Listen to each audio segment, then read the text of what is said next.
Hello Virgo, Sun, Moon, Rising, and Venus signs. Kamusta kayo? Sana ba'y nasa mabuti kayong kalagayan? Welcome back po sa Star Tarot. At kung bago kayo rito, welcome din po kayo. Please subscribe, like, share my videos, and leave me a comment po kung nakaresonate kayo. Thank you. So, first card ni Virgo, we have the Page of Swords. Ayan. And we have the 5. So, this is good, no? And mga nakabaliktad na sila, Virgo. This is really beautiful. So we have the Page of Swords, no? Merong balita, no? There are news coming in, correspondence coming in. Po pwedeng meron dito mga impormasyon na paparating. And those information could inspire you or could give you confidence or could give you or could yung parang gigisingin ng mga impormasyon na to yung inyong curiosity. So possible din yun, no? But yeah, this could bring a beautiful effect sa inyo kung ano man ang mga impormasyon na dadating. Maaaring ito din yung pagmumulan ng mga bagong ideas ninyo kasi baka mapapaisip kayo. Kung ano man ang dadating na impormasyon, mapapaisip kayo hanggang sa magkaroon din kayo ng magandang idea, yung ganon. Okay? So, we have the Five of Cups. Ayan. So, si Five of Cups, magkakaroon kayo dito ng peace. You know? Magkakaroon na kayo ng katahimikan, kapayapaan, so which is really good. Kasi baka lately, baka nagkakaroon kayo ng mga emotional troubles, baka nagkakaroon kayo ng mga discomfort, 'di ba? Baka something is bothering you, no, lately, baka may ganon. But now, you're going to achieve peace, alright? You are going to achieve peace and kung mayroon man mga tao dito na siguro nagkamali sa'yo, nakapagdulot ng sama ng loob sa'yo, now is the time that you are going to be forgiving those people. Magkakaroon na kayo ng pagpapatawad sa mga taong ito. Okay? Kaya wag na kayong mag-aalala. Kasi, kumbaga, makaka-move on na kayo. No? You will be able to move on from kung ano man ang kung ano man yung mga nararamdaman ninyong difficulty, sa ngayon mag improve na ang inyong sitwasyon. Okay? There could be also acceptance dito, kaya siguro magiging magaan na din ang inyong pakiramdam or makakapagpatawad na din kayo because you'd be able to accept, 'di ba? Matatanggap mo na kung ano yung mga nangyayari, matatanggap mo na kung ano yung mga magaganap, 'di ba? Or kung ano na yung mga naganap sa buhay mo, maaaring tanggap mo na na gano'n talaga ang buhay, no? So, we have overcoming addiction, which is really good. Meron regaining control, reclaiming your power, so which is really, really beautiful. Kasi kumbaga talagang tuluyan mo ng papalayain ang sarili mo from, ayan nga, from addiction kung meron man kayong addiction, 'di ba? Let's say for example, sa shopping, 'di ba?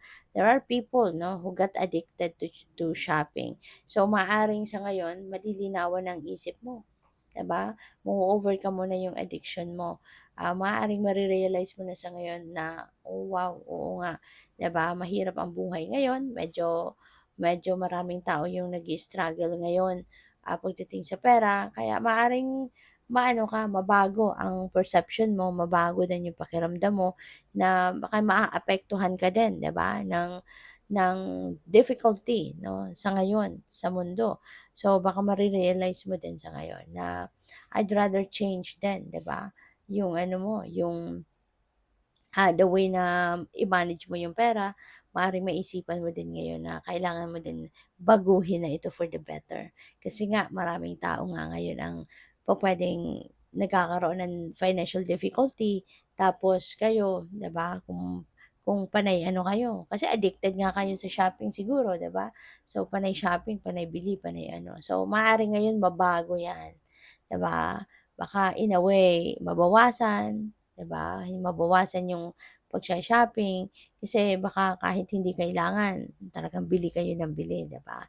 So, baka ngayon magkakaroon din kayo ng disiplina sa sarili mo, 'no? So, and that is a very beautiful change, 'di ba? So, tingnan natin kung ano pang ganap. So, by the way, maraming salamat for subscribing. And if you haven't subscribed yet, subscribe na kayo. And also, maraming salamat for not skipping the ads. Malaking bagay po yan sa akin. And also, please click the join button sa baba ng video kung gusto po ninyo na mag-join sa membership. Okay? So, thank you. So, we have pyrite. Ayan. Sabi dito, my confidence is rock solid. I take positive action to manifest my goals. Ayan. Oo nga. Kasi naman, if you want to manifest your goals, if you want to manifest kung ano man yung mga bagay na gusto mong manifest, tapos hindi ka naman nagte-take action. So, wala mangyayari, hindi ba? It's not going to work that way. Walang chance na ma-achieve mo ang isang bagay kung hindi mo pagtatrabahuan or kung hindi mo pagsisikapan, 'di ba? So we have maintain an organized approach to life, manifest goals with ease, and experience a solid foundation. Okay? Be grounded and focused and realize financial freedom. So yun, kapag magsisikap ka, magtsatsaga ka, pag-iigihan mo yung mga ginagawa mo, ay sigurado, 'di ba? Maa-achieve mo talaga kung ano man yung mga goal mo, lalo-lalo na yung financial freedom na maaring minamanifest ninyo. So we have Seraphinite. My mind and spirit are connected with each other and the divine. Wow. So parang you're in sync. No? You are in sync with the divine universe, which is really good. Kasi ibig sabihin nito na kung ano man yung kagustuhan ng universe, kung ano yung divine will, yan din ang susundin mo. Yun ang gagawin mo. So, sabi dito, remember the divine spark within, aspire toward enlightenment and increase mental clarity and intelligence and improve telepathic communication skills. So, yeah, maaari talaga na since in sync ngayon yung isip mo, yung damdamin mo, 'di ba, with the universe, mabilis mong ang tawag dito, mabilis mong mapipick up, no, yung mga messages ng divine universe sa'yo. Maari na yung mga psychic abilities mo will be on point and will be heightened sa ngayon. Yung mga intuitive abilities mo will be heightened as well. Kaya magiging mabilis ang pag-pick up mo dito sa mga gabay, no, sa mga downloads of inspiration na pinapadala sa iyo ng divine universe. Kaya magkakaroon ka din dito ng mabilis mong alam mo yun, yung magkakaroon ka ng clarity sa isip mo, you will be enlightened, kasi nga, naano mo maririnig mo kung ano yung mensahe sa'yo ng universe, no? Bilang gabay sa'yo. Kaya mabilis mong maiintindihan, no? Kung ano ang mga bagay na dapat mong gawin. Sa ngayon, you will be guided, di ba? You will be guided by the divine. At mabilis mo makukuha yung guidance niya. Kaya magiging maayos ang ano mo, ang journey mo kumbaga. And yung mga telepathic communication skills, no, ninyo, so that is part of your psychic abilities. Parang ngayon that will be also on point, 'di ba?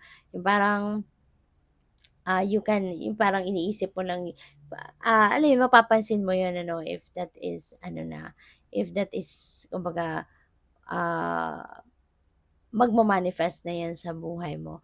Let's say for example, meron kang inisip na kunyari inisip mo pa lang yung itong specific na kaibigan mo, iniisip mo pa lang, gusto ko siyang mamaya ite-text ko siya or mamaya kakamustahin ko siya or mamaya, or baka naisip mo, kumusta na kaya siya ngayon? Iniisip mo pa lang, 'no, iniisip mo pa lang ganyan, ta's after few minutes mapapansin mo na siya na yung nag-text sa'yo or siya na yung tumawag sa'yo, 'di ba? Ibig sabihin niyan gumana, 'no, yung telepathic communication skills mo. Alam mo yun? Yung gano'n ganap. Kaya it's very beautiful 'pag ma-experience mong ganyan na maiisip mo na, oh my God, iniisip ko pa lang na naalala ko pa lang na i-text siya or tawagan siya tapos nandiya na siya, 'di ba? So, good luck. So, thank you for watching. Love and light. Namaste.